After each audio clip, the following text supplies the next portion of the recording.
When Angela and Richard got married, their love was the kind everyone admired. They had a beautiful home, one child, and life seemed perfect. Angela was a quiet, respectful woman, and Richard was a hardworking man. He was the kind of husband who provided everything a woman needed. But like they said, not all storms come from outside, some begin inside your own house. One hot afternoon, Richard came home with a new maid. Angela, meet Juliet. She'll be staying with us now to help around the house. You've been doing too much lately, he said. Angela looked at Juliet. She was young, probably in her early 20s. Her hips were full, her eyes seductive, and the way she smiled made Angela feel uneasy. Welcome, Angela said, forcing a smile. Thank you, Ma, Juliet replied sweetly. I'll do my best. But behind that soft voice, Juliet had plans. She wasn't just here to clean and cook, she came to stay. At first, Juliet pretended to be humble. She washed, cleaned, and even massaged Angela's legs in the evening. But soon, things started changing. Angela began to notice how Juliet would enter the sitting room with short, tight gowns whenever Richard was home. She would bend unnecessarily while cleaning, giggle at his jokes, and even sit too close. Juliet, please be careful how you dress, Angela told her one day. I don't understand. Am I not in my own house? Juliet murmured and walked away. Angela was shocked. What did you say? She called after her, but Juliet didn't answer. That was the first disrespect, and many more followed. Unknown to Angela, Richard had started sleeping with Juliet.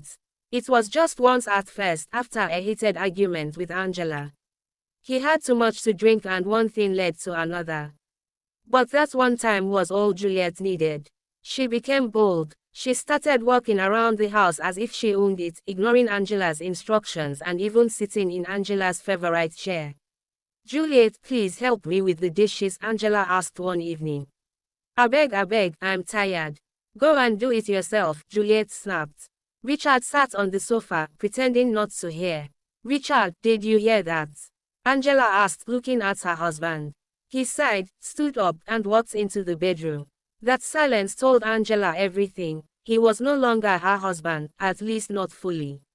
2 months passed. Then one morning, Juliet walked out of her room, holding a test strip. Good morning everyone, she shouted. Congratulations to me, I'm pregnant. Angela stood there frozen. Richard's eyes widened. What are you saying? I said I'm carrying your child, Juliet said, smiling and rubbing her belly. Angela felt her knees shake. She ran into the bedroom and locked the door. For hours, Richard knocked and begged her to come out. She refused. Later that evening, Angela packed her things. I'm leaving, she said. Please don't do this, Richard begged. Let's talk. I didn't plan it. I swear. Angela wiped her tears and replied, I can't stay in this house and watch my husband father a child with a maid. I'm not that strong, Richard. You've broken me. And just like that, she left with her son. Juliet moved into the master bedroom the next day, smiling like a queen. She told the neighbors proudly, I'm the new madam now. But happiness didn't stay long. After the baby was born, things started to change. Richard became moody and silent. He no longer smiled like before. He worked late, avoided coming home early, and barely spoke to Juliet. One night, Juliet said, why are you always quiet these days? Am I not enough for you? Richard didn't answer. You think I'm stupid. You're missing that your wife, Abby. She screamed. Don't call her that. Richard shouted back. They argued. Plates broke. A chair flew across the room. Juliet cried, cursed, then begged. But the love was no longer there. Every day became a battlefield. They shouted so loud that neighbors would gather outside. Some even started calling them husband and wife of war. 3 years passed. The house that was once peaceful had turned into a prison for Richard. He no longer had peace. One afternoon, Juliet threw his phone against the wall during another heated fight. That's it, Richard yelled. I can't do this anymore. Pack your things and leave. You can't chase me. I have your child, she shouted. Take him with you, but leave this house. I'm done, Juliet cried and begged. She rolled on the floor. But Richard had made up his mind. The same way Angela walked out in pain, Juliet too left the house, ashamed and defeated. Months later, Richard began searching for Angela. He asked friends, begged her siblings, even tried her old workplace. But Angela had moved on quietly. She now lived in a small apartment with her son and sold women's clothes in the market. She never married again. Many suitors came, but she always said no. I can't trust love anymore, she told her friend, Amaka. Her heart still held Richard, no matter how much she tried to let go. One sunny afternoon, as she sat in front of her shop, a car stopped nearby. Richard stepped out. Angela, he said softly. She looked up and saw him. Her heart beat fast. What do you want? She asked coldly. I came to say I'm sorry for everything. I ruined our marriage. I ruined you. But I've not had peace since you left. Please come back. Let's fix it. Angela wiped her hands with her wrapper and stood. I begged you then, Richard. You chose the maid. You let me walk away without fighting for me. I know, I was foolish. But I've changed. Angela looked into his eyes. Some wounds take time to heal, Richard. I can forgive you, but I don't know if I can return. He nodded slowly. I'll wait even if it takes forever. Angela walked away quietly and entered her shop.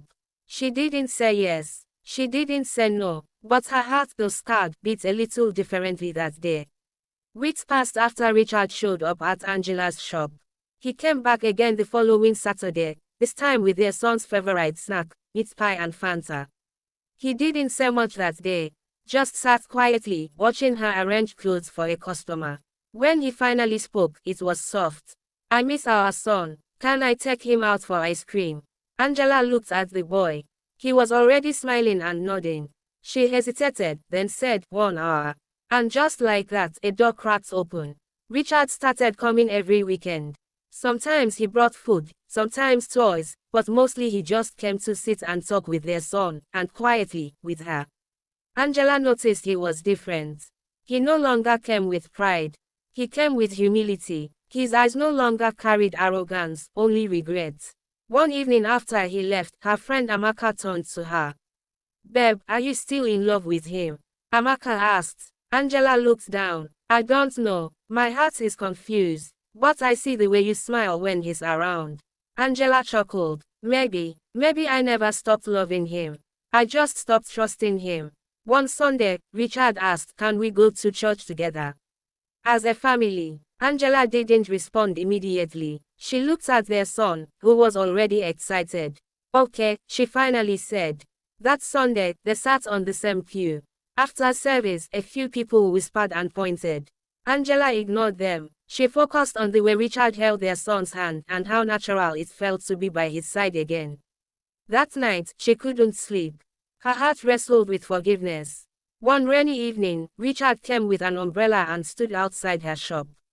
I won't lie to you, he began. I failed you. I let my flesh ruin what we built.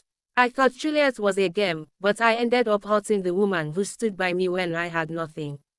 Angela said nothing. He continued, since you left, nothing has been the same. I chased her away. Yes, I have a child with her, and I take care of him, but I want you.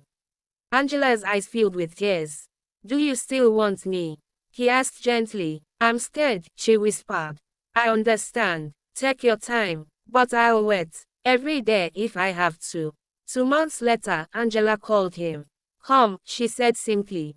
Richard arrived in minutes. Angela had packed a small bag.